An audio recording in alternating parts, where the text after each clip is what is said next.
오늘부터 이제 금요 기도회 때는 이제 기도 응답에 대한 여러 가지 원리들에 대해서 쭉 살펴보도록 하겠습니다. 오늘은 첫 번째로 우리가 기도의 응답을 받기 위해서는 우리가 과연 누구에게 기도를 해야 되는가, 우리의 기도의 대상이 누구이신가에 대해서 우리가 한번 살펴보도록 하겠습니다. 우리는 살아가면서 소리가 얼마나 중요한 것인지를 경험합니다. 좋은 소리는 우리에게 위로와 평안을 주고 때로는 놀라운 변화를 가져오기도 합니다. 많이 알려진 이야기이고 과학 실험인데요. 같은 종류의 두 식물을 두고 한쪽에는 긍정적인 말과 또는 클래식이라든지 굉장히 좋은 음악을 들려주고 다른 한쪽은 좀 부정적인 말과 또 굉장히 비트가 강하고 듣기에 거북한 그러한 음악을 들려주었을 때에 놀랍게도 긍정적인 소리를 주었던 그 식물은 더 잘 자라고 열매도 더 좋고 많이 맺히고 반대로 부정적이거나 또는 거친 음악을 들려주었던 그 식물에서는 좀 잘 자라지 못한다든지 열매가 맺더라도 개수가 적고 모양이 안 좋은 그러한 것들이 관찰되었다는 것입니다. 물론 이 실험에 대한 과학적 논란은 있습니다. 유사과학이다라고 하는 그런 논란은 여전히 있지만 분명한 것은 이 소리라고 하는 것이 우리 생명체에 영향을 끼친다라고 하는 그러한 통찰은 주고 있습니다. 심리학에서는 이것을 모차르트 효과라고 부릅니다. 모차르트의 음악을 들으면 아이들의 지능이 그리고 감성이 발달한다는 이론입니다. 그래서 이 이론에 따라서 해교 음악으로 모차르트의 음악을 많이 들려주는 것도 우리나라의 문화였습니다. 처럼 소리라고 하는 것, 특별히 긍정적이고 좋은 소리는 식물이나 동물에게 좋은 긍정적인 영향을 줄 수가 있습니다. 그래서 칭찬은 고래도 춤추게 한다는 말처럼 이 사람에게 칭찬과 격려라고 하는 것은 너무나 중요한 요소입니다. 동물들도 짝짓기 처리되면요, 상대방의 마음을 얻기 위해서 그들이 낼 수 있는 가장 좋은 특별한 소리를 내어서 상대방에게 유혹을 하고 상대방에게 어떤 매력을 발산하는 것을 보게 됩니다. 처럼 이 땅에 존재하는 모든 생명체는 이 소리의 영향을 받고 또한 그 소리로서 자신을 표현하게 되는 것입니다. 그래서 자신이 좋아하는 소리가 있고 또 자신을 표현하는 그 소리가 있다라는 것입니다. 그렇다고 한다면 우리를 지으신 하나님께서는 어떠실까요? 천지 만물을 창조하시고 모든 천지 만물에 생명을 부여하시며 특별히 소리라고 하는 것들을 통하여 소통하게 하시는 하나님께서는 과연 어떠한 소리를 기뻐하실까요? 만일 하나님께서 기뻐하는 소리가 있다고 한다면 그 소리는 어떠한 소리일까요? 오늘 말씀은 이 질문에 대한 분명한 답을 주고 있습니다. 나의 기도를 기쁘게 여기시기를 바랍니다. 하나님께서는 우리의 기도를, 우리의 그 기도의 소리를 기쁘시게 여긴다는 것입니다. 즉 하나님께서 기뻐하시고 하나님의 마음을 움직이고 하나님을 즐거워하게 하는 것이 무엇이냐? 우리의 기도 소리라는 것입니다. 특별히 사도 바울은 로마서 8장 15절을 통하여서 하나님께서 기뻐하는 기도의 소리가 무엇인가? 즉 누가 하나님께 기도할 때에 하나님께서 그 기도의 소리를 기뻐하시는가? 모든 만물이 다 기도한다고 하나님께서 기뻐하시는 것이 아니라 하나님께서 기뻐하시는 기도의 소리, 즉 어떤 사람의 기도를 하나님께서 기뻐하시는가? 로마서 8장 15절의 말씀입니다. 너희는 다시 무서워하는 종의 영을 받지 아니하고 양자의 영을 받았으므로 우리가 아빠 아버지라고 부르짖느니라. 하나님께서 기뻐하시는, 즉 하나님께서 들으시고 듣기를 원하시는 자의 소리가 무엇입니까? 양자의 영을 받은 성령으로 말미암아 하나님을 아빠 아버지라고 부르는 양자의 영을 받은 자들의 기도의 소리를 하나님께서 기뻐하신다는 것입니다. 예전에 그 이동 광고, 이동 통신 광고 중에 이런 광고가 있었습니다. 참 많은 사람들의 어떤 그런 에게 감동을 주고 또 많은 사람들에게 희자되었던 광고인데요. 한 남자가 전화기 너머 소리로 한 소리를 듣습니다. 아내랑 통화를 하다가 갑자기 이어서 아이가 아빠, 아빠, 아빠라고 하는 그 소리를 듣고 감동을 받는 그 짧은 장면이 있었습니다. 핸드폰으로 아이의 소리를 듣고 아빠라고 부르는 그 소리를 듣고 기뻐하는 모습. 이 광고가 왜 많은 사람들에게 공감을 주고 또 많은 사람들의 눈물을 글썽이며 이 많은 사람들이 이 광고에 대해서 열광을 했는가? 그것은 자신을 쏙 빼닮은 아주 작은 생명체가 온전하지도 않는 발음으로 자신을 향하여서 아빠라고 부를 때에 느끼는 말로 다 표현할 수 없는 그 감격과 사랑, 그리고 그 자녀에 대한 자랑스러움 때문에 그러한 공통의 감정들이 모든 부모 속에 있기 때문에 그 광고를 보았던 많은 사람들이 감동하고 또 공감했던 것입니다. 혈연으로 이어진 그 친밀한 부름, 아빠라고 가는 그 부름 속에 세상 그 어떤 것과도 비교할 수 없는 그 자랑스러움과 관계의 기쁨이 있다는 것입니다. 우리가 하나님을 알기 전에 우리는 어떠한 존재였습니까? 우리는 하나님과 아무런 관계가 없던, 성경의 표현대로 하면 외인이요 죄의 종이었습니다. 사탄에게 속하여 살아가던 존재가 바로 우리 존재였다는 것입니다. 그러기에 우리는 하나님을 향해 감히 아버지라고 부를 엄두조차 내지 못하는 그런 존재였습니다. 왜 그렇습니까? 우리 속에는 하나님을 두려워하고 하나님을 피하려고 하는 종의 영이 있었기 때문에, 즉 사탄, 마귀의 영이 우리 속에 있었기 때문에 우리는 죄의 종, 그 죄의 영에 사로잡혀서 하나님을 아버지라고 부를 수 없는, 하나님과 전혀 관계없는 그런 존재였다는 것입니다.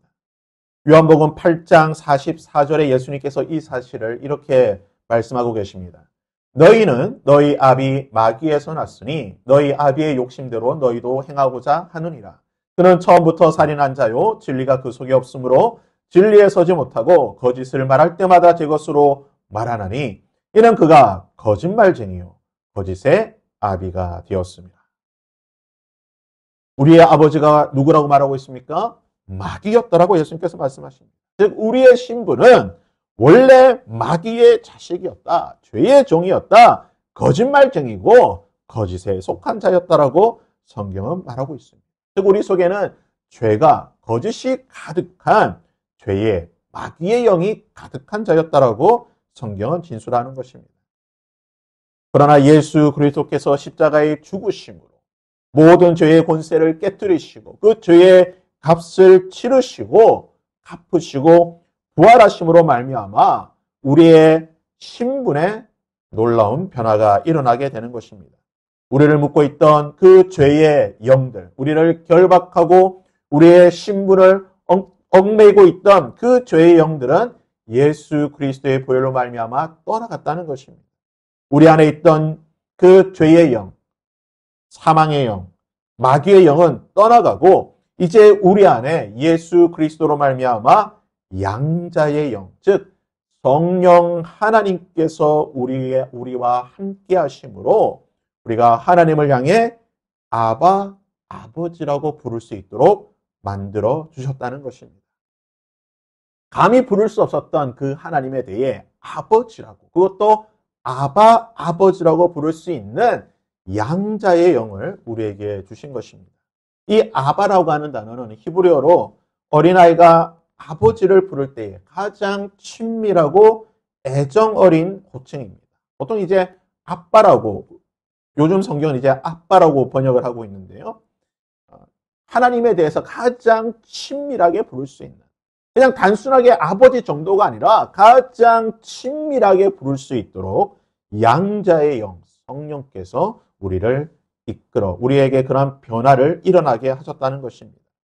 그러기에 우리는 예수 그리스도로 말미암아 성령으로 말미암아 우리의 신분의 변화가 일어난 것입니다. 이 호칭의 변화는 곧 우리의 신분의 변화인 것입니다. 우리가 마귀의 자식일 때는 우리는 마귀에게 부르짖을 수밖에 없습니다. 마귀를 찾을 수밖에 없는 존재라는 것입니다. 마치 갈멜산에서 엘리야가 바알과 아세라 선지자를 조롱할 때에 너희의 신 바알에게 부르짖으라. 하나님에 대해서 부르짖으라고 하지 않았죠. 너희의 신 바알과 아세라에 대해서 부르짖으라. 너희는 바알에게 속한 자들이고 마귀의 자식이기 때문에 너희들은 너희의 아비인 마귀에게 부르짖으라고 말했던 것입니다. 지금도 불신자들은 그들의 신에게 기도하지만 실상은 그들의 아비인 마귀에게 기도하는 것이고 마귀에게 부르짖는 것입니다. 하지만 우리는 양자의 영을 받았기에 우리 안에는 성령으로 말미암아 예수 그리스도의 보혈로 말미암아 우리는 양자의 영, 즉 하나님을 아바, 아버지라고 부를 수 있기 때문에 우리는 더 이상 마귀에게 부르짖지 않습니다. 마귀를 향해 우리에게 아버지라고 무언가에 달라라고 부르짖지 않는다는 것입니다. 살인자요 거짓말쟁이인 마귀가 아닌 창조주요 진리의 아버지 대신 하나님을 향해 아바, 아버지라 부르며 친밀하게 하나님께 기도한다는 것입니다. 성경은 하나님이 우리의 아버지이심을, 즉 우리의 신분이 아버지와 아들의 관계가 되었다라고 하는 이 사실을 계속해서 말해주고 선포하고 있습니다. 신명기 32장 6절에 보시면요, 모세는 이렇게 말합니다. 어리석고 지혜 없는 백성아, 여호와께 이같이 보답하느냐? 그는 내 아버지시요 너를 지으신 이가 아니시냐? 그가 너를 만드시고 너를 세우셨도다. 하나님은 너의 아버지시다는 것입니다. 이스라엘아, 너의 아버지가 누구시냐? 하나님이시다. 그분은 너를 만드신 분이시고 너를 지금도 하나님의 공동체로 세우고 계시는 너의 아버지가 되신다는 것입니다. 시편 89편 26절에서는 다윗이 이렇게 고백하고 있습니다. 주는 나의 아버지시요 나의 하나님이시요 나의 구원의 바위이시라. 그렇습니다. 하나님은 우리의 아버지가 되십니다. 어떤 아버지가 되십니까? 구원의 바위가 되시는 아버지라는 겁니다. 바위가 어떻습니까? 바위라고 하는 것은 결코 흔들리지 않습니다. 어린아이가 가장 의지하는 곳이 어딜까요? 어린아이가 무서울 때에, 두려울 때에 어딜 향해 뛰어갑니까? 아버지의 품으로 뛰어가는 거죠. 아버지의 등에 매달려 있으면 무섭지가 않은 거예요. 그 아이의 입장에서 가장 든든한 바위가 무엇입니까? 아버지의 품, 아버지의 등이라는 것입니다. 양자의 영을 받은 우리에게 하나님은 우리가 믿을 수 있는, 우리가 결코 우리의 믿음이 흔들리지 아니하고 어떤 두려움과 공포도 무너뜨릴 수 없는 우리의 바위가 되시라. 우리가 가장 믿을 수 있는 의지할 분이 되신다는 것입니다. 이사야 63장 16절에서 이렇게 말하고 있습니다. 주는 우리의 아버지시라. 아브라함은 우리를 모르고 이스라엘은 우리를 인정하지 아니할지라도 여호와여, 주는 우리의 아버지시라. 옛날부터 주의 이름을 우리의 구속자라 하였거늘.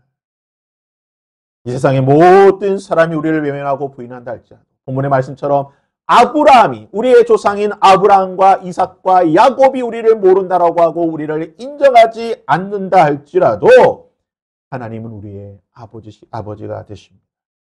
우리의 옛 아비였던 거짓의 아비된 마귀는요, 끊임없이 우리를 속이는 것입니다. 네가 그렇게 살고도 하나님의 아들이냐? 네가 그렇게 사는데 하나님을 향해 아버지라 부를 수 있느냐? 네가 하나님의 아들인데 그러한 삶을 살면서도 네 삶이 그 모양인데 거룩하지 못하고 그러한 삶을 살고 있는데 네가 어떻게 하나님을 향해 아버지라고 부를 수 있냐? 다시 나를 아버지라고 부르든지. 너 하나님을 향해 아버지라 부를 자격이 없는 자라고 끊임없이 우리를 속이고 거짓말로 우리를 속이는 것입니다. 세상이 전부 아니라 할지.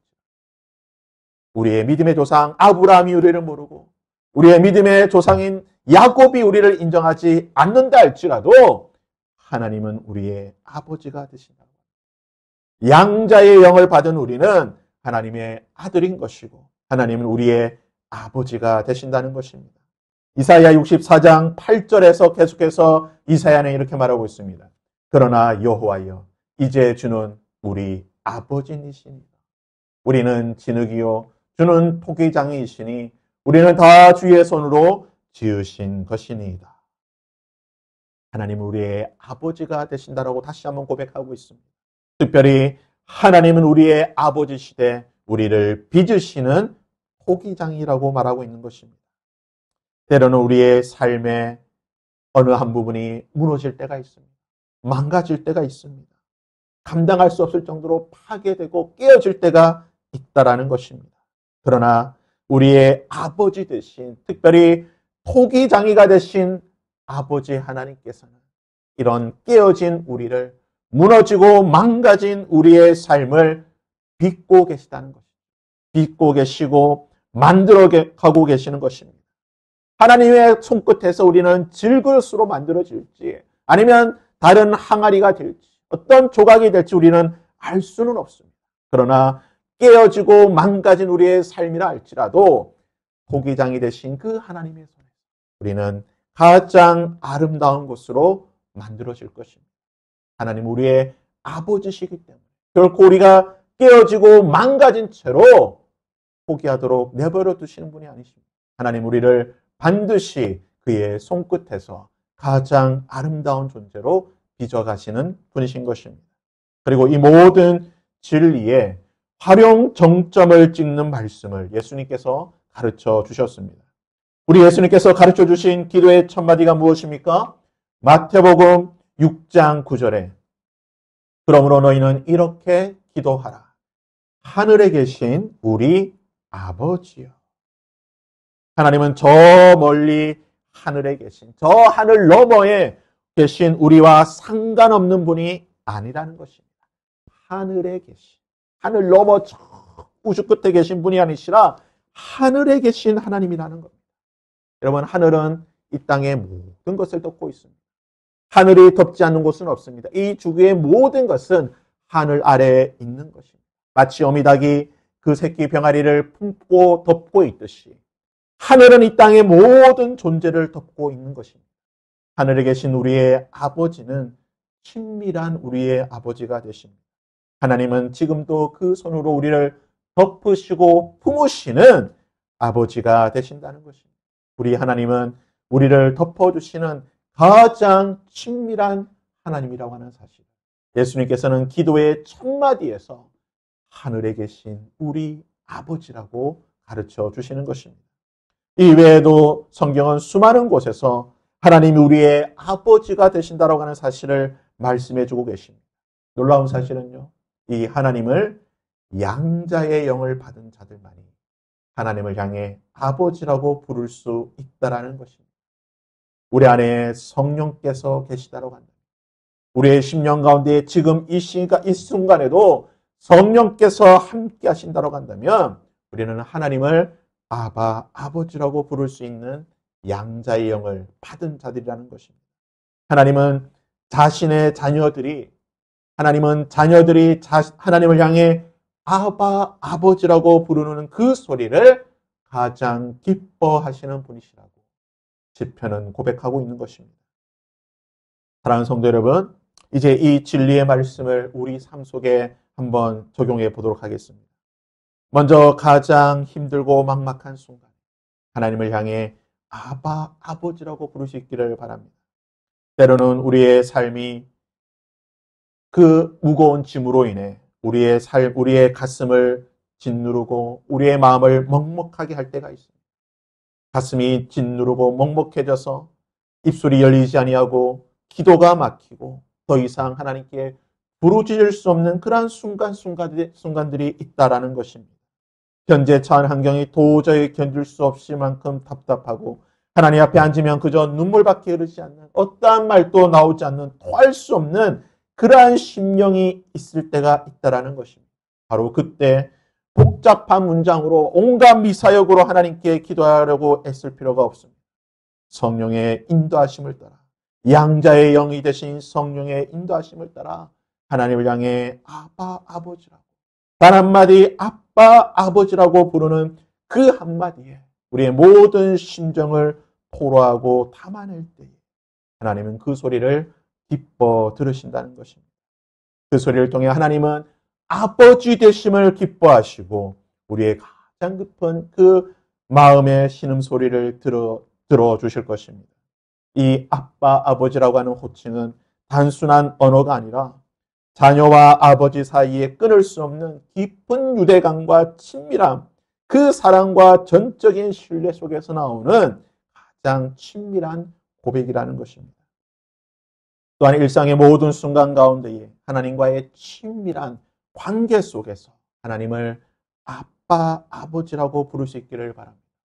아빠, 아버지라고 부르는 것은요, 물론 우리가 우리의 삶이 힘들고 위급하고 어려운 순간에 하나님을 아빠, 아버지라고 부를 수 있습니다. 그러나 더 많은 경우에는요, 아이들이 아빠라고 부르는 것이 언제입니까? 일상 순간에 그냥 수시로 아빠라고 부르지 않습니까? 마치 그냥 아무 일도 아니지만 그냥 아빠를 부르고 아빠에게 가고 아빠와 교제하고 교감하듯이 우리 삶의 모든 순간순간마다 하나님과 동행하며 하나님을 아빠, 아버지라고 부르는 것입니다. 아침에 눈을 떴을 때 하나님을 향해 아버지라고 하는 그 한마디, 아버지 오늘 하루도 함께하여 주시옵소서라는 그 고백이 하나님의 마음을 기쁘시게 한다는 것입니다. 작은 기쁨과 성공 속에서도 하나님을 향해 아빠, 아버지 감사합니다라고 하는 그 고백을, 그 찬양을 하나님께서는 가장 기뻐하신다는 것입니다. 어려운 순간에 아빠, 아버지 나에게 힘을 주시고 믿음을 더하여 주시옵소서라고 하는 그 간구에 대해 하나님께서는 가장 기뻐하시고 우리의 삶의 어려운 문제들을 해결할 수 있는 지혜와 방법을 허락해 주신다는 것입니다. 또한 자녀된 확신 속에서 우리는 담대한 가운데에 하나님을 향해 아빠, 아버지라고 부를 수 있어야 된다는 것입니다. 우리는 더 이상 죄의 종이 아닙니다. 죄에 매여서 두려움 가운데 벌벌 떨고 있는 그러한 자가 아니라는 것입니다. 예수 그리스도의 십자가로 말미암아 그 보혈의 능력으로 말미암아 값없이 구원받아 하나님의 사랑받는 자녀가 되었습니다. 이 양자의 영은 우리를 하나님 앞으로 담대하게 나아가게 한다는 것입니다. 아들이 아빠 앞에 나아갈 때 두려움과 부끄러움이 없습니다. 그냥 담대함으로 나가는 거예요. 부끄러움 없이 당당하게 당연하게 나아간다는 것입니다. 우리가 하나님을 향해 아빠 아버지라고 부르며 나아갈 때 우리는 당당하게 담대히 하나님 앞으로 나아가야 된다는 것입니다. 나의 실수, 나의 부끄러움, 나의 수치 속에 주저하는 것이 아니라 하나님 앞에 담대하게 나아갈 때에 나를 지으시고 나를 돌보시고 지금 또 손끝으로 나를 빚고 계시는 그 하나님께서는 우리를 외면하시는 것이 아니라 우리를 기뻐 받아주시며 자녀된 우리와 친밀한 교제 속에 우리의 음성을, 우리의 기도를 들어주신다는 것입니다. 오늘 밤 모든 우리의 삶의 그 순간순간마다 성령님과 함께 하나님을 아빠, 아버지라고 부를 수 있기를 바랍니다. 우리의 마음과 우리의 진심이 담긴 이 아빠, 아버지라고 하는 이 고백이 하나님을 기쁘시게 할 뿐만 아니라 이 고백을 통하여 하나님께서는 놀라운 사랑과 은혜로 자녀된 우리의 기도를 들어주시고 우리의 삶 속에 하나님의 능력을 보여주실 것입니다. 주기도문을 가르치시면서 예수님께서는 다음과 같은 말씀을 하시게 됩니다. 마태복음 7장 11절에 너희가 악한 자라도 좋은 것으로 자녀에게 줄 줄 알거든 하물며 하늘에 계신 너희 아버지께서 구하는 자에게 좋은 것으로 주시지 않겠느냐. 이 말씀을요, 누가는 동일한 말씀을 이 기록을 하면서 한마디 더 덧붙이고 있습니다. 너희가 악할지라도 좋은 것을 자식에게 줄 줄 알거든 하물며 너희 하늘 아버지께서 구하는 자에게 성령을 주시지 아니하겠다. 오늘 밤 우리에는 더 이상 두려워하는 거짓의 영, 마귀의 영이 아닌 예수 그리스도의 보혈로 말미암아 그 십자가의 능력으로 말미암아 양자의 영으로 하나님을 향해 아빠, 아버지라고 부르며 기도할 때 하나님 우리에게 가장 좋은 것으로 응답하여 주실 것입니다. 우리 삶 속에 우리가 드렸던 찬양의 가사처럼 최고의 시간에, 최고의 순간에, 최고의 것으로 하나님께서는 우리에게 갚아 주실 것입니다. 이에 더해서 성령을 우리에게 주셔서 우리가 더 하나님을 향해 하나님을 아빠, 아버지라 부르며 더 깊은 친밀함 속에 하나님과의 그 관계 속으로 들어갈 수 있도록 하나님 우리를 이끌어 가실 것입니다. 바라기는 오늘 이 밤 우리 속에 양자의 영, 예수 그리스도의 보혈과 그 십자가의 능력으로 하나님을 향해 아빠, 아빠, 아버지라고 부르며 나아갑니다. 하나님 주시는 가장 좋은 것으로 우리의 마음이 위로와 기쁨을 받을 수 있는 오늘 이 밤이 될 수 있기를 주님의 이름으로 부탁드립니다.